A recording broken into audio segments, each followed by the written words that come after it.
I'm Josiah. And I'm Bethany. And this is One True Parent, The not so common sense guide to godly relationships. We're in the middle of a series right now about our own relationship and sharing with you guys kind of little bits and pieces of our journey. So today we're talking about... How did we know that he or she was the one? Which is a very good question. I feel like a lot of people have talked about that and asked that. We made a video on this a while ago, but this is pretty early in our dating when we made the video, which is cool. But yeah, so how do you know if he's the one for me? So I'll answer first. I feel like I knew because there was no red flags. Even in friendships, I feel like red flags come up and you're like, ooh, there is something off here. Or as Christians, we say our discernment, it's just the discernment meter is going, which is not good. beep, beep, beep, beep, beep, beep, beep. But no, and there was just no red flags. And so I feel like from that, the more deep conversations we had, he was still really solid. And the more I saw him live out his life, the more I saw him live out his life, he still lived out a good godly lifestyle. He was still seeking Jesus, and he just had a phenomenal heart. And our personalities, the more you get to know each other, and the more you get to know someone, the more you get to see them in different situations. You get to see them in stressful situations and things that push them, but he just stayed so soft and sweet, and he stayed so focused on God. And so I feel like at that point I just knew. And you hear people say, I just knew, but you do in a sense, if you want to hit on that a little bit. Yeah, absolutely. I feel like if you're walking in God's will, God leads you, he nudges you in the right direction, and if you're not heading in the right direction, he'll give you a little loving redirect and direct you in the right direction. So I feel like when you're walking in his peace, I feel like when you feel peace about the right person, it's just going to be so obvious. It's going to be so evident.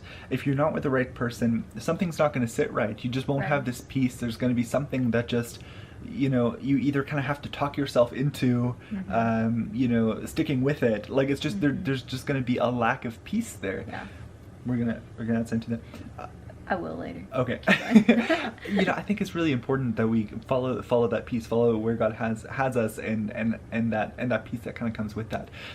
From very early on in our relationship, I just had such a peace about the relationship that I was like, I could really see that. I could see this person being the one. And as I got to know Bethany even more, I just got to know the amazing person that she is. And like Bethany was saying, you get to see them in different environments. You get to see how they react. Do they throw things when they're mad? Do they hit people when they're mad? No, she doesn't.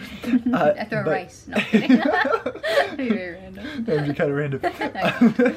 But you get to see people in these different environments, and I feel like it helps you see, okay, do we continue to be a good match? Do we complement each other well? Yeah. And I feel like we started discovering things it was kind of funny. I always thought that I was the saving person.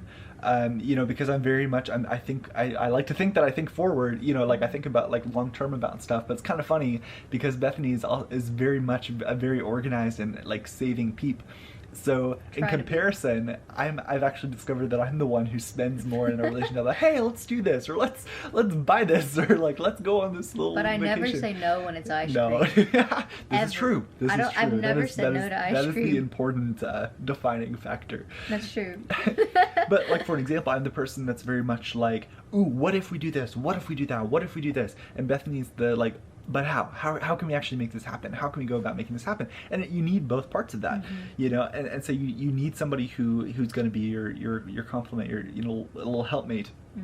So I think in your relationship, as you get to know each other more, you really get to see if this is a good person, if this is really a good match for you. Last tip, if you're wondering if who you're with is the one, or how to discern when you are with someone if they're the one. I read in a book, and it was really interesting how the author talked about how God just kept opening doors, and that there was just never a closed door, that he just always had peace moving forward with his now wife, and how he was just like, God, I don't know if this is the one. And then God said, I've opened every door. Why do you question that? And so if it's been easy, if God is leading you in peace, if there's just such a grace on it, and there's not been red flags, there's not things that you should pay attention to. Or headaches from running into doors. Closed that's doors. Also bad. No, not good. But listen to that and be in prayer, be in constant relationship with God, and you're not going to have to question if it's the right person at the right time. It's so good. All right, guys, drop your comments below if you have any questions for us that we can help encourage you with. If we can share our thoughts on something that would be meaningful to you, please let us know. Otherwise, we will catch you guys next week. Take care, and we'll see you then. Woo!